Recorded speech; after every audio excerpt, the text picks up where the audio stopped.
신약성경 디모데전서 1장 12절에서 16절 말씀까지를 봉독해 드리겠습니다. 디모데전서 1장 12절에서 16절까지입니다. 신약성경 337쪽 봉독합니다. 나를 능하게 하신 그리스도 예수 우리 주께 내가 감사함은 나를 충성되이 여겨 내게 직분을 맡기심이니 내가 전에는 비방자요 박해자요 폭행자였으나 도리어 긍휼을 입은 것은 내가 믿지 아니할 때 알지 못하고 행하였음이라. 우리 주의 은혜가 그리스도 예수 안에 있는 믿음과 사랑과 함께 넘치도록 풍성하였도다. 믿보다 모든 사람이 받을 만한 이 말이요 그리스도 예수께서 죄인을 구원하시려고 세상에 임하셨다 하였도다. 죄인 중에 내가 괴순이라. 그러나 내가 긍휼을 입은 까닭은 예수 그리스도께서 내게 먼저 일체 오래 참으심을 보이사 후에 주를 믿어 영생 얻는 자들에게 본이 되게 하려 하심이라. 아멘. 우리 하나님께 영광의 박수 올립니다. 하나님을 찬양합니다. 경배합니다.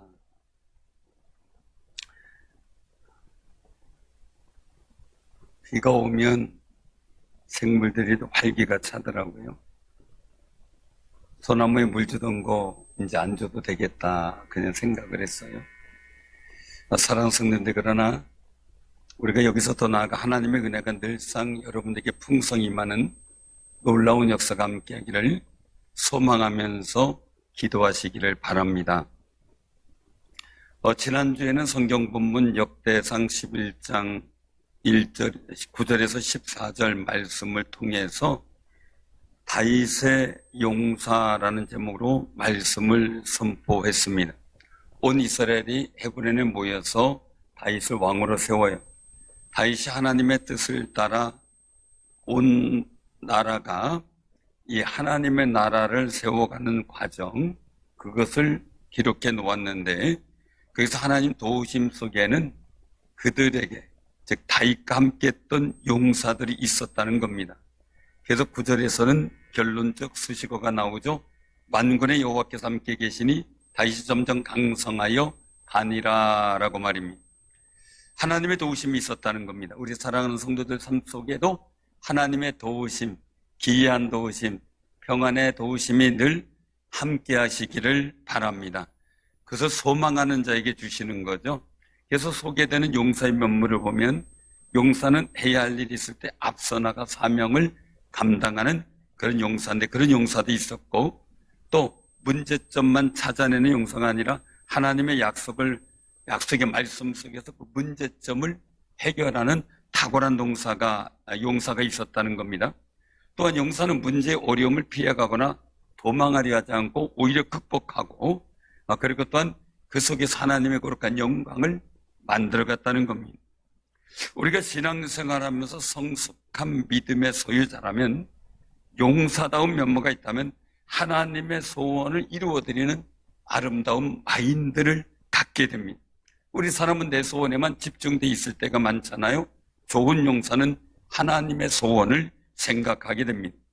좋은 용사는 성령이 충만합니다. 성도들의 마음이 지도자인 담임 목사와 같이 마음으로 가까워지고 함께 하나님의 거룩한 일을 해나갈 수 있도록 마음을 모아줍니다. 또한 담임 목사와 함께 온 성도들이 평안하도록 끊임없이 기도해 줍니다. 우리 사랑하는 성도들도 훌륭하고 멋진 하나님의 용사들이 되시기를 바랍니다. 또한 우리 항존 직분자들, 이번에 빗택받은 귀한 직분자들에게도 그런 은혜가 있도록 기도해 주시면 감사하겠습니다. 오늘 본문 주시는 말씀 속에서 이 사도 바울의 자백을 보게 돼요. 도무지 구원받을 수 없었던 자신의 모습을 말입니다. 자신조차도 구원하시는 하나님의 크신 자비를 보잘것없는 자기예요. 근데 그 자기조차 구원하신 하나님의 긍휼하신 크신 자비, 이것을 설명하고 있습니다. 13절에 보면 자신이 믿기 전에는 어떤 사람이었냐? 비방자, 박해자, 폭행자였다. 믿지 아니할 때에 알지 못하고 어리석게 행하여 교회를 핍박하고 성도들을 괴롭혔다라고 말합니다. 사도 바울 자신이 죄인 중에 괴수였다는 것을 스스로 인정하면서 말입니다. 사울이 율법주의자로 있을 때 다메섹 도상에서 갑자기 밝은 빛이 나며 이 사울에게 그리스도께, 예수 그리스도께서 나타나셨습니다. 그런데 그 전까지는 예수님을 오해하고 있었습니다. 왜냐하면 당시 종교 지도자들에 있어서 한마디로 얘기를 하면은 그 가지고 있는 프레임, 틀이 있어, 생각의 틀, 판단의 틀이 있었어요. 신명기 21장 23절에 보면 율법의 프레임이 나오는데 바로 나무에 달린 자마다 하나님의 저주를 받은 자다, 이런 프레임이에요. 그래서 예수님을 십자가에 못 박아 매달아 죽게 하셨고 저주받은 자라는 사실을 세상에 각인시키려고 했습니다. 그런데 예수님이 그 저주를 받음으로 우리는 생명과 복을 얻게 되었다는 사실을 우리가 늘 믿음으로 확신하시기를 바랍니다. 그럼에도 불구하고 이 사울은 그런 율법적 프레임을 갖고 자신의 마음에 수용을 하고 하나님의 영광을 위한다는 목적으로 그리스도인들을 박해하고 핍박하는 일에 앞장섰습니다. 사도들과 많은 성도들이 감옥에 갇혔습니다. 스데반 집사님은 사울 앞에서 돌에 맞아 죽는 순교의 일도 생겼습니다. 잘못된 사상과 프레임은 교회를 적으로 여기게 만듭니다. 유물론 사상이나 인본주의적 사고에 빠지면 신은 없고 사람의 영혼도 없다는 프레임을 가지게 됩니다. 그래서 자기들의 세상이 만들게 되면 교회가 적으로 얘기하고 적폐 대상으로 여기고 있는 겁니다. 우리 자녀들은 유물론이나 인본주의 사상에 물들지 않도록 기도해 주시기를 바랍니다. 왜냐하면 이것이 안 되면 하나님을 잃어버리기 때문입니다. 우리는 하나님은 계시고 나는 그 하나님을 믿고 그 하나님을 섬긴다는 신본주의 의식을 가질 때 하나님과의 관계, 회복이 예수 그리스도의 십자가 안에서 이루어질 줄로 믿으시기를 바랍니다. 잘못된 프레임을 갖고 있는 이 사울이 교인들을 잡아 가둘 공문을 가지고 다메섹으로 가는 도중 빛으로 임하신 주님을 만납니다.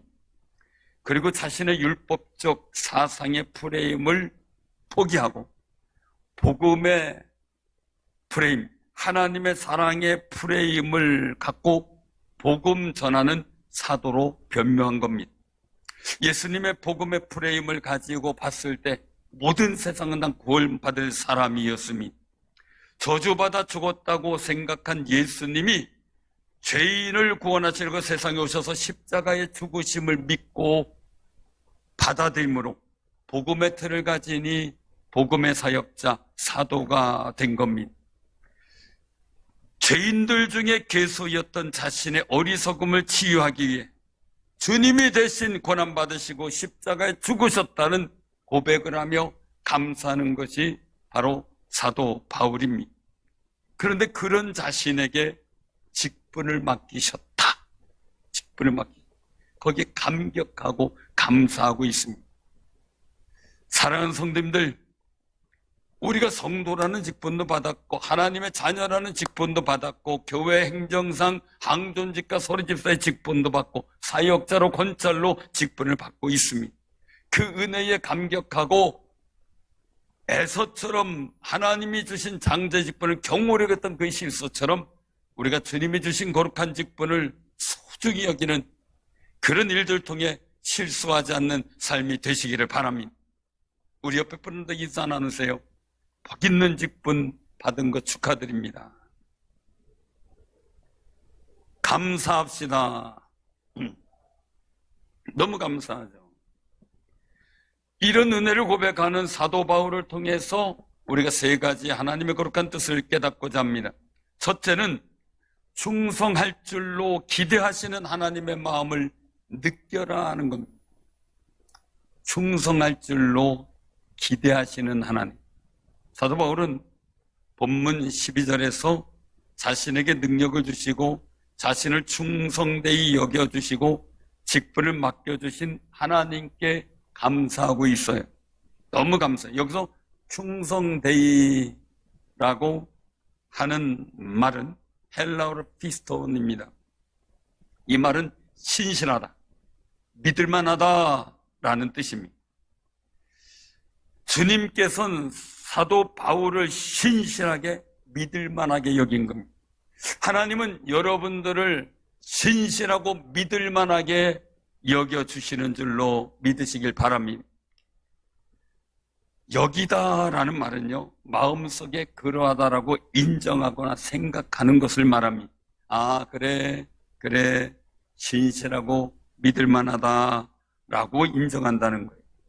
주님께서 은혜로 자신을 너그러이 봐주셨다, 그렇게 부족하지만 여겨주시고 봐주셨다 라고 생각하는 게 사도 바울의 감사의 마음이었습니다. 당시 사도 바울은 사울이었을 때 충성할 수 있는 사람이 아니었어요. 장차 충성할 기질은 인정이 될 수 있었겠지만 말입니다. 또 한 가지는 예수 그리스도께서 사울을 사도 바울에게 변화시키고 성령의 능력을 주시고 충성되게 만들어 가실 작정도 있으신 의미로 받아들일 수 있습니다. 우리가 또 한 가지는 사도 바울의 마음속에는 충성할 수 있는 자질이 보였다고 할 수가 있는 겁니다. 그러기에 하나님이 이 사울을 택하여 사도가 되게 하셨다는 거죠. 사랑하는 성도, 우리도 마찬가지죠. 우리가 살아온 뒤안길을 바라보면 뭐 보잘것없고 허점투성이고 그리고 또 약점투성입니다. 그런데 하나님은 우리를 충성되이 여기셨다는 겁니다. 사랑하는 성도님들, 하나님의 그 기대의 마음에 부응하는 귀한 승리자들 되시기를 바랍니다. 이 충을 한자로 보면 굉장히 재미있습니다. 가운데 중자에 마지막 받침이 마음심자입니다. 그걸 한자 한자 따로 읽어보면 중심이 됩니다. 그게 충입니다. 중심이 합쳐졌을 때 충이 됩니다. 한마디로 중심을 잘 잡는 것이 충성된 사람의 모습입니다. 마음의 멘탈을 잘 잡고 있는 것을 의미하죠. 흔히 멘탈이 예민하다 뭐 이런 얘기를 많이 합니다. 멘탈은 생각하거나 판단하는 정신 상태를 말하죠. 이게 강하냐 약하냐. 약하면 자꾸 상황과 여건에 흔들리고, 강하면 어떤 상황에서도 꿋꿋하게 자신의 판단과 생각을 흔들리지 않게 잡고 있는 겁니다. 우리는 때로 염려 근심으로 우리 신앙의 마음이 막 위태하게 흔들릴 때가 있습니다. 그럴 때 우리는 감사함으로 우리의 마음의 중심을 굳게 잡아야 합니다. 또 미움과 시기, 질투하는 마음이 마음속에 막 복잡하게 다가올 때가 있습니다. 미워 죽겠습니다. 밤을 새워서 미워 죽겠습니다. 그럴 때 사랑과 축복의 마음으로 마음의 중심을 바로 잡고 빨리 회복하는 아름다운 모습을 갖기를 바랍니다. 어떨 땐 다 때려치고 싶습니다. 성질도 납니다. 짜증도 납니다. 그럴 때 예수님이 주시는 평안으로 빨리 마음의 중심이 회복되는 아름다운 역사가 있도록 기도하시기를 바랍니다. 때론 살아가다 보면 쇠속가 됩니다. 나 자신도 모르게 주님을 생각하기보단 나 자신을 위한 생각들로 가득 찹니다. 두려움이 밀려올 때가 있습니다. 하나님께서 나와 함께 계시는 것에 대한 걱정과 염려가 될 수 있습니다. 그럴 때 하나님을 경외하는 마음의 중심을 굳게 잡아야 합니다. 그럴 때 우리는 충성된 모습을 이루어갈 수 있게 됩니다. 하나님의 직분을 받아 성도와 교회를 세우는 사역을 하는 데는 많은 어려움이 있습니다. 속상할 때 있고 세상의 즐거움에 빠져 사명을 망각할 때도 있습니다. 믿음의 의심이 밀려올 때도 있습니다. 이럴 때 우리 직분자들은 빨리 마음의 중심을, 충성한 중심을 잡아야만 합니다. 그것이 신앙의 능력입니다. 사도 바울은 12절에 고백합니다. 나를 능하게 하신 그리스도 예수 우리 주께 내가 감사함은 이렇게 고백합니다. 내게 직분 주시고 능히 감당하게 능력을 더하시고 그런 예수를 바라보며 감사하는 중심을 잘 잡아서 충성된 삶을 살아가려고 했던 것이 사도 바울의 마음이었습니다. 우리도 이렇게 하나님 앞에 늘 감사하며 마음의 중심을 잘 잡아서 충성된 마음을 놓치지 않는 귀한 승리자가 되시기를 바랍니다. 충성을 잘하는 사람은 믿음의 큰 담력을 얻는다고 디모데전 3장 13절에 말씀합니다. 직분을 잘 감당하여 예수 그리스도 안에서 하나님 앞에서 믿음의 큰 담력을 얻는 귀하고 복 있는 충성된 삶이 되시기를 바랍니다. 우리 옆에 분들한테 인사 나누세요. 믿음의 큰 담력을 얻읍시다. 믿음의 큰 담력을. 오늘 같은 날은요, 비도 오고 기압도 무겁고 해가지고 자꾸 몸도 무거워지고요. 그럴 것 같아요. 그래서 자꾸 옆에 인사하라는 거. 그럴 것 같아서. 두 번째는 예수님께 빚진 자로 살아가는 모습입니다. 빚진 자. 예수님께 빚진 자. 로마서 1장 14절 15절을 보면 헬라인이나 야만이나 지혜 있는 자나 어리석은 자에게 다 내가 빚진 자라 그러므로 나는 할 수 있는 대로 로마에 있는 너희에게도 복음 전하기를 원하노라 라고 고백합니다. 사실 우리는 오늘 어린이 주일이잖아요. 어린이들 생각하면 아이들을 사랑합니다. 내리사랑이라고 흔히 얘기를 해요. 늘상 아이들한테 해주면서 부모님한테 못해준 빚을 늘 생각하게 되죠. 그래서 더 열심히 자녀를 사랑하게 되는 것. 이건 보통의 마음들이죠. 사랑하는 성도님들, 빚진 자로 살아가면 겸손하게 됩니다. 빚진 자로 살아가게 되면 사랑이 풍성하게 됩니다. 빚진 자로 살아가면 왠지 다른 사람을 존중하기 때문에 덕스러운 사람으로 인정을 받게 됩니다. 사도 바울은 복음 안에서 예수님께 빚진 자로 살아가는데요. 헬라인하고 야만인하고 뭐 이방인들인데 유대인 중에 유대인, 바리새파 유대인인 사도 바울이 그들과 무슨 관계가 있어요? 어리석은 자들과 무슨 관계가 있어요? 근데 왜 그들한테 빚을 졌다고 합니까? 예수님께서 구원하시고자 하는 사람들을 교회로 불러들이는 것이 사도 바울이 은혜의 빚을 갚는 그런 사명이라고 고백하고 있는 건데요. 실제로 13절에 진술된 사도 바울은 비방자, 박해자, 폭행자였어요. 자기 백성의 구원을 위해 자신을 내어주신 주님을 악하게 생각하고 말하고 비방했던 사람이었어요. 그리스도인을 박해하고 그리스도 이름을 모독하기를 강요했고 스스로 본인이 말하기를 교회를 심히 핍박하여 멸할 정도였다라고 갈라디아서 1장 13절에 말해요. 이런 용서받을 수 없는 일을 행했던 자신을 오히려 긍휼히 여기신 주님의 사랑을 깊이 경험했기 때문에 감사로 고백할 수밖에 없었던 겁니다. 예수님을 영접하기 전에 하나님의 원수로 행하여 멸망의 길로 가는 자기를 깨닫게 하셔서 생명의 길을 가게 하셨고 생명의 복음을 전하게 하셨던 겁니다.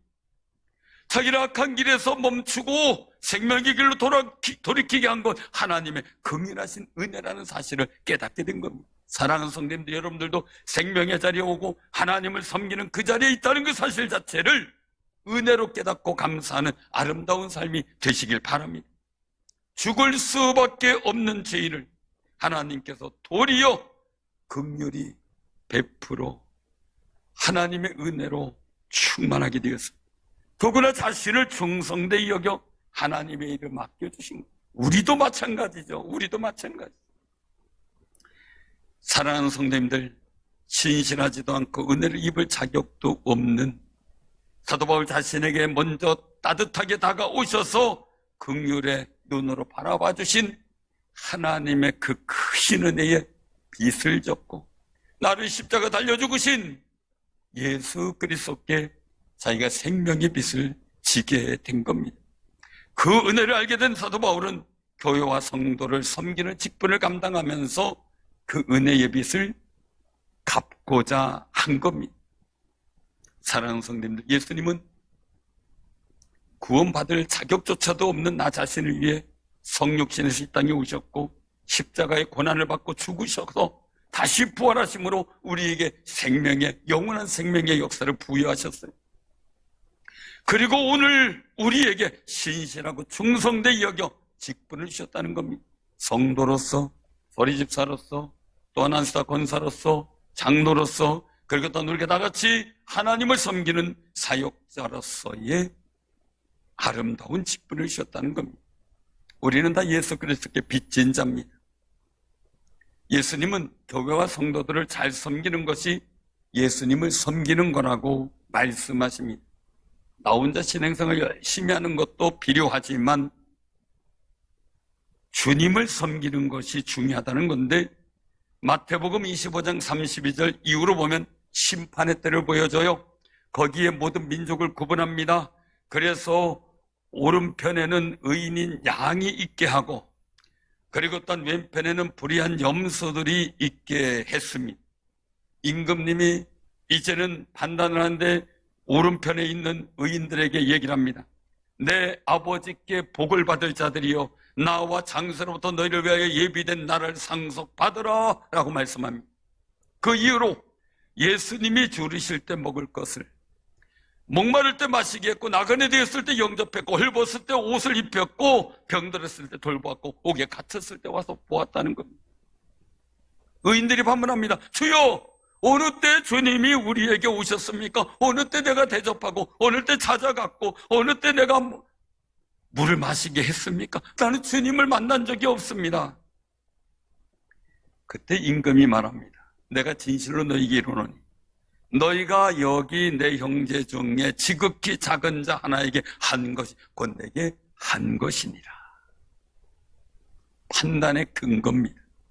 그래서 사도 바울은 헬라인 야만인에게 자기가 빚진 자다. 왜요? 예수님께 빚진 자기 때문에. 그래서 사도 바울에게 직분은 예수님께 빚진 자인데 빚을 갚을 기회를 주시기 위해서 직분을 주셨다는 고백을 하는 겁니다. 사랑하는 성도님들, 우리가 예수님 앞에 빚을 잘 갚을 줄 아는 귀한 삶이 되시기를 바랍니다. 점점 더 큰 은혜로 말이죠. 우리 사랑하는 성도님들과 항존 직분자들, 빚대 강정 직분자들, 이런 빚된 의식을 갖고 감당할 때 하나님께서 원하시는 거룩한 복된 자리에서는 역사가 있을 줄로 믿으시길 바랍니다. 그 은혜 자리에 서기를 바랍니다. 옆에 분들하고 인사하세요. 우리 함께 섭시다. 실명제인데요, 함께 서야지. 어떤 분이 얘기를 해요. 교회 나오셔서 예수 믿죠 그랬더니 목사님 괜찮대요. 왜 그랬어요? 뭐가 괜찮아요? 무슨 빽이 있어요? 아이고, 목사님, 나는 잘 때마다 내가 우리 권사가 열심히 신앙생활 하니까 우리 권사 바지만 꼭 잡고 잡니다. 제가 그랬어요. 천국은 실명제입니다. 사랑하는 성도님들, 주님 앞에 빚진 자로서의 의식, 그것이 나로 하여금 하나님 앞에 더 간절해지고, 그리고 또한 겸손해지는 거룩한 마음이 듭니다. 세 번째는 좋은 모델이 되어주기를 바라는 하나님의 뜻을 깨닫게 됩니다. 직분은 가르치려고 하는 그런 모습이 아니고, 그렇게 복 있는 행동이 아니고, 섬기면서 알려주는 지혜로운 직분자를 말합니다. 직분이라는 말은 헬라어로 디아코노스라는 말입니다. 디아코노스. 그 뜻은 봉사입니다. 그 속에서 섬김의 의미를 갖고 있는 거죠. 그래서 하나님께 충성하는 것은 물론 교회와 성도들에게 유익하게 헌신하는 것을 가지고 디아코노스, 이 봉사를 의미합니다. 말이 아닌 삶으로 보여주는 겁니다. 사랑하는 성도, 사도 바울은 자기에게 긍휼을 베푸신 이유가 뭐냐? 그렇게 직분을 주신 이유가 뭐냐? 16절에 고백합니다. 예수 그리스도께서 내게 먼저 일체 오래 참으심을 보이사 후에 주를 믿어 영생 얻는 자들에게 본이 되게 하려 하심이라. 아멘. 꼭 기억하세요. 자녀들이 우리에게 맡겨진 여호와의 기업이라고 성경은 말해요.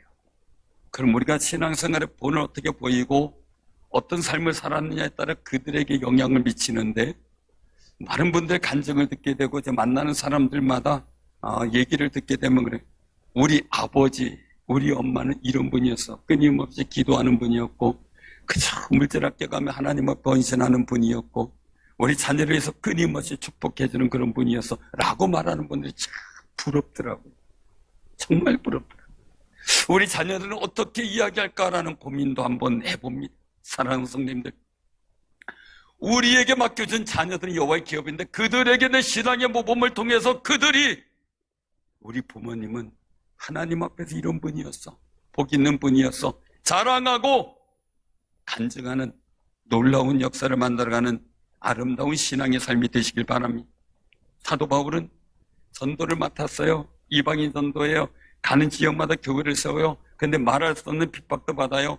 고린도후서 11장 23절 이후로 보면 옥에 갇히고 매도 맞고 여러 번 죽을 뻔하고, 유대인들에게 40에서 하나 감한 매를 5번씩이나 맞았고, 3번 태장으로 맞고, 1번 돌로 맞고, 3번 파선하고, 강의 위험, 강도의 위험, 동족과 이방인의 위험, 시내와 강의 위험, 바다의 위험, 거짓 청대증의 위험, 말할 수 없는 정도로 어려움을 당했어요. 그런데 사도 바울은 분명한 중심이 있었어요.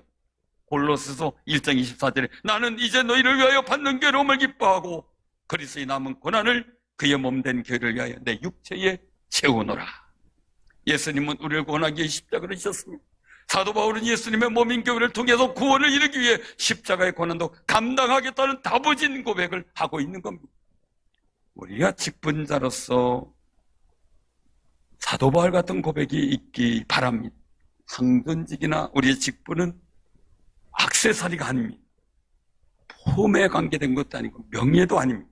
하나님의 택하신과 성도들이 선택해준 그 거룩한 일들 속에 성도들이 본받을 신앙의 모델이 되라고 세워주신 직분입니다. 성도들과 교회의 멋진 모델이 되는 신앙의 삶이 되시기를 바랍니다. 자녀들에게도 멋진 모델이 되는 것처럼 말이죠. 제 딸이 다니는 이 자운대 교회, 군부대 교회죠. 거기에 항준지 선택 공고가 붙었더라고요. 그걸 저한테 보내달라 해서 한번 봤는데 깜짝 놀랐어요. 아, 이렇게 하는구나. 자격은 쭉 설명했어요. 나이, 헌법에 대로. 그런데 거기에 내용에 보니까 그렇게 돼 있어요. 예배 생활. 주일 및 수요 예배, 새벽 예배 참석, 헌금 생활, 온전한 11조, 세전, 세금 내기 전, 현역 금액 급여 총액, 예비역 연금 수령액, 11조를 2회 이상, 2년 기준으로 2회 이상 들어와 시 임직 불가. 맞벌이 부부의 11조는 서입을 합산한 총액 기준. 다 감사헌금 매월 1회 이상. 절기연금은 성탄, 부활, 감사절 반드시 포함되어야 함. 교회 봉사 직책이 없으면 임직할 수 없다. 성품과 인성이 모범이고 금주 및 금연하며 범죄 사실이 없는 자, 건전한 가정을 이루고 금주 금연에 힘쓰는 자, 이렇게 기록이 되는 신앙의 삶. 다른 여러 가지 조건들은 다 있는데 신앙 안에서의 조건들을 보니까 그렇게 돼 있더라고요. 그리고 뭡니까? 또 뭐라고 돼 있냐면, 이렇게 공지하니 임직을 원하는 분은 신청하여 주시기 바랍니다. 본인이 신청을 해요. 제가 딸한테 그래서 너도 신청해 보지 그랬더니, 아빠 난 나이도 먹고 자격이 안 돼. 사랑하는 성도님들, 이 부분이 꼭 기준이 이렇다라는 일들을 얘기를 하는 게 아니라 그렇게 모범된 사례의 기준을 크게 세운 거죠. 모범이 되라는 겁니다. 사랑하는 성도님들, 우리가 꼭 기억하시기 바랍니다. 자녀들에게 모범이 되십시오. 우리 교인들에게 서로 모범이 되십시오. 그리고 하나님 앞에 복 있는 믿음의 승리자들이 되어 큰 믿음의 담력을 얻는 귀한 삶이 되시기를 바랍니다. 하나님의 은혜는 예수 그리스도 관계를 통해서 얻게 됩니다. 그 은혜는 받으면 받을수록 커지게 되겠죠. 사도 바울을 통해서 느껴지는 우리의 마음, 첫째는 충성할 줄로 기대하시는 하나님의 마음을 느껴라 하는 겁니다. 두 번째는 예수님께 빚진 자로 살아가는 마음을 유지하라는 겁니다. 세 번째는 좋은 모델이, 신앙 모델이 되어주기를 바라는 하나님의 뜻을 깨달으라는 겁니다. 이런 감동 속에 복 있는 사역자 직분자들이 다 되기를 주님의 이름으로 축원합니다. 아멘.